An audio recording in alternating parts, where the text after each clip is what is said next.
खुदावंद यीशु मसीह के जलाली और खूबसूरत तरीन नाम में नाजरीन गवाही टेलीविजन नवीद मलिक प्रोग्राम चिरागे राह लेकर आज फिर आपकी खिदमत में हाजिर है। और मैं हस्बे मामूल ये इकरार करता चलूं, मैं खुदावंद का दिल की गहराइयों से शुक्रगुजार हूं कि उसने मेरे लिए और आपके लिए ये एक बेहतरीन वसीला बनाया कि गवाही टेलीविजन के जरिया से हम घर बैठकर खुदावंद के अजीम खुदाम के वसीला से उसके मुकद्दस कलाम को सीखने वाले हूं। इस बात के लिए हम खुदावंद का शुक्र अदा करते हैं। और फिर मैं आपको भी दाद देना कभी नहीं भूलूंगा, इसलिए कि जब भी आप मिलते हैं, आपके टेक्स्ट मैसेजेस, आपके फोन कॉल या बिल मुशाफा जब आपसे मिलने का इत्तफाक होता है, आप हमें हौसला देते हैं। यकीनन आपके लिए भी मैं खुदावंद का शुक्र और उसकी तारीफ करता हूं। आज आपकी खिदमत में जब मुकद्दस कलाम को लेकर मैं हाजिर हूं, तो मैं आपको यह बात बताना चाहता हूं कि 2014 का आगाज हम कर चुके हैं और मैंने ऑलरेडी इससे पहले 2013 के एंड और 2014 के आगाज पर आपकी खिदमत में कई एक पैगामात पेश किए हैं और आज फिर एक और पैगाम लेकर आपकी खिदमत में हाजिर हूं। और उम्मीद वासिक है कि इस पैगाम के वसीला से भी खुदावन आज मुझे और आपको बरकत देगा। मैं सिर्फ एक आयत आपकी खिदमत में तलावत करना चाहूंगा। मुकद्दस मरकस की मार्फत लिखी गई इंजील मुकद्दस और इसका 10 बाब, मरकस 10 बाब और इसकी 50 आयत। जी तो करता था कि कुछ और आयात भी आपकी खिदमत में तलावत की जाए, कुछ आगे पीछे से, लेकिन चूंकि यह हवाला इतना मशहूर है कि आपके बच्चों को भी आता होगा, सुन रहे हैं, इसलिए मैंने चाहा कि बेहतर होगा कि एक ही आयत तलावत कर लूं ताकि उसी आयत के मुताबिक मैं और आप आज इस मुकद्दस कलाम की खूबसूरत बातों को सीखने वाले हूं। मरकस 10:50 और इस आयत में यूं लिखा है, वो अपना कपड़ा फेंक कर उछल पड़ा और यीशु के पास आया। सुना है? आमीन। वो अपना कपड़ा फेंक कर उछल पड़ा और यीशु के पास आया। क्या आप जानते हैं कि ये कौन से बड़े वाक़े में से एक आयत ली गई?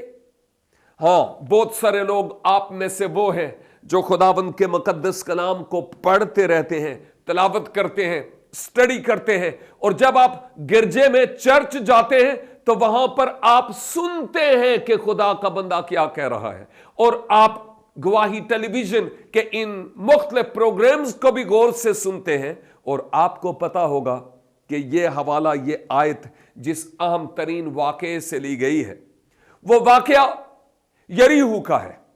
और इस यरीहू में खुदावंद यीशु मसीह का गुजर होता है।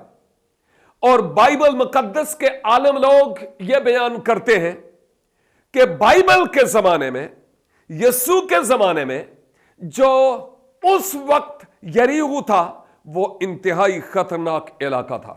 और मैं आपको यह बात भी बताता चलूं कि यह बिल्कुल ऐसे ही था जैसे आजकल जहां मैं रहता हूं, कुछ लोग जो पुराने उस इलाके से वाकिफ हैं, वो लोग ये कहते हैं, ओ जी ये ते जंगल हूं दासी। क्या आपको पता है?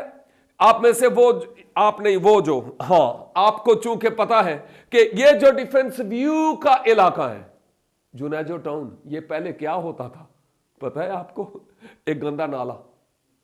लेकिन उसके बाद यहां पर आबादी हुई और आप अभी कयूमाबाद का जब ब्रिज आप देखते हैं, बड़े खूबसूरत ब्रिज को देखते हैं, आज जो नौजवान या वो बच्चे जो अब इस दौर में पैदा हुए हैं, उनको वो पुरानी बातें नहीं पता। लिहाजा बाइबल के जमाने में जो यरीहो का इलाका था, और बिलखसूस ये राह जिस राह से यीशु मसीह का गुजर हो रहा था, उसके दाएं और बाएं झाड़ियां, जंगलात, और यहां तक के कहा जाता है कि जो डाकू थे वो इन राहों के इर्द गिर्द छुपे रहते थे। क्या आपको याद है कि इसी यरीहो में एक शख्स बनाम जकई की घर में निजात आई थी? क्या आपको मालूम है कि इसी यरीहो से एक शख्स का गुजर हो रहा था और डाकुओं ने इसको मारा और अधमुआ करके छोड़ दिया। क्या आपको मालूम है कि इसी यरीहो की राह पर ये एक नाबीना शख्स की बेनाई के लौट आने की बात हो रही है। एक और मकाम पर दो नाबीना लोगों की बात है। लेकिन इस आयत में आपने देखा होगा, इस हवाले में आपने देखा होगा कि एक शख्स अंधा फकीर राह के किनारे बैठा रहता था और उसके वहां पर बैठे रहने की खास वजह थी। और यहां पर लिखा हुआ है इसका नाम और इसके अब्बे का नाम भी था। यहां पर लिखा है तिमाई का बेटा बरतिमाई, अंधा फकीर राह के किनारे बैठा हुआ था। क्यों बैठा हुआ था राह के किनारे भाई? क्या वजह थी? इसलिए कि लोग गिनता था 1 2 3 4 कितने गुजर गए सुबह तो लैके हूं तिकर, एहो ही कम सी होदा, इसलिए बैठा हुआ था। क्या ख्याल है आपका? हां, इस काम के लिए नहीं बैठा था, वो एक खास सबब से बैठा हुआ था। और वो ये सोचता था जो भी इधर से गुजरे अपना बोझा टिला करके गुजरे। हाँ, उसका मकसद यही था कि जो भी इधर से गुजरे वो मुझे खैरात यानी कुछ दे कर गुजरे। सबब यह था कि वो नाबीना था और उसको कुछ भी नजर नहीं आता था, शायद वो काम नहीं कर सकता था। आपकी तरह शायद सेल फोन वो चला नहीं सकता था, शायद उसको टेलीविजन चैनल नजर नहीं आते थे, उसे नहीं पता था गवाही टेलीविजन कैसा है। नाबीना था, उसे नहीं पता था।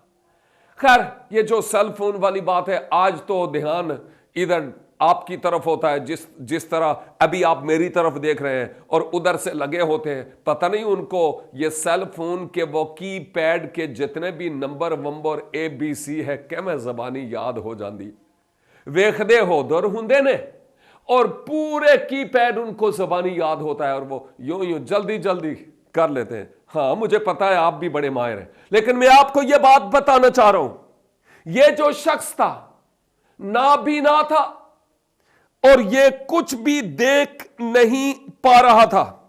और मैं आपको यह भी बताना चाह रहा हूं कि ये जब अगर आप कहते ना कि गुलाब के फूल का रंग ऐसे होता है, इसको नहीं पता था कि वो लाल या रेड कलर कैसा होता है। अगर आप कहते हैं मैंने येलो सूट पहना हुआ है पीला वाला, उसको कोई पता नहीं था कि मेहंदी ते केड़ा सूट पाउंदे ने, उसको कलर वालर का कोई पता नहीं था, ना ही वो किसी भी पहलू के एतबार से हरा या सूखा हुआ की बातों के बारे में जानता था। नाबीना था।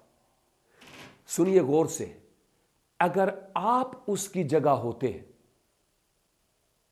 और आपको कोई भी नजर ना आता, अगर आप शौहर हैं और आपको अपनी बीवी का चेहरा कभी देखने का इत्तेफाक ही ना हुआ होता और आपकी बीवी होती, या आप बीवी हैं और नाबीना होने के सबब से आप अपने शौहर का चेहरा कभी नहीं देख पाए, तो आपके दिल के अंदर ये एक हसरत और ये एक आरजू नहीं होगी कि काश के मैं अपने शौहर या अपनी बीवी का बुगा देखूं? हां, क्या कभी आप नौजवान अपने दोस्तों को, बहनों भाइयों को देखने के लिए आपके दिल के अंदर आरजू नहीं होगी? यकीनन होगी। इसी तरह इस बरतलमाई के दिल में भी एक बड़ी आरजू थी, काश के मैं भी देखूं, काश के मेरी आंखें खुल जाएं। और मुझे नहीं मालूम कि कितने अरसे से यहां इस राह के किनारे वो पड़ा हुआ था, कितने अरसे से।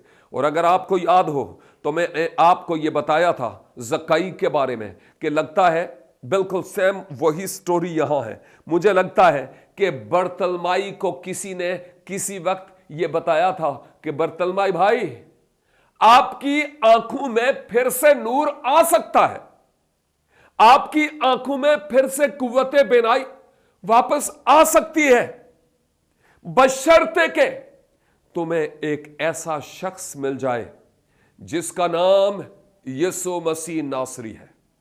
और मेरे अजीज भाई और बहन, मैं आज गवाही टेलीविजन से आपको इस बात की गवाही देना चाहता हूं, अगर आपकी आंखों में नूर नहीं है, आपके खानदान में प्रॉब्लम्स हैं, आप मुश्किलात से दो चार हैं, माली बोरान और फुकदान है, आपको जॉब नहीं मिलता या ना इत्तफाकी का सा समा है, मैं आपको यह बात बताना चाहता हूं, कोई है जो आपके इस दुख और आपके इस दर्द का मदावा होना चाहता है। कोई है जो आपकी सदा सुनना चाहता है। वो कहता है पुकार तो मैं तुम्हें दूंगा, मांगो तो मैं उम्मतें तेरी मीरास में कर दूंगा। और वो कहता है खटखटाओ तो तुम्हारे वास्ते खोला जाएगा, ढूंढो तो पाओगे, मांगो तो तुम्हें दिया जाएगा। मैंने ये उल्टी आयत आपकी खिदमत में तलावत कर दी, लेकिन कहने का मतलब यह है खुदा चाहता है कि हम पुकारें। जब बर्तमाई नाबीना था, उसे कुछ भी नजर नहीं आता था, तो फिर उसके बाद उसने क्या कहा? छड्डो परा जी, मैनू कोई नहीं हूं, कोई उम्मीद नहीं। हां, बाज़ौकात हम इसी तरह करते हैं। ज़काई ने क्या किया बताऊं आपको? गौर से सुनिएगा। नहीं बताऊंगा। यहां पर हम लेते हैं एक छोटी सी ब्रेक। देखते रहिए प्रोग्राम चिरागे राह, सिर्फ गवाही टेलीविजन पर।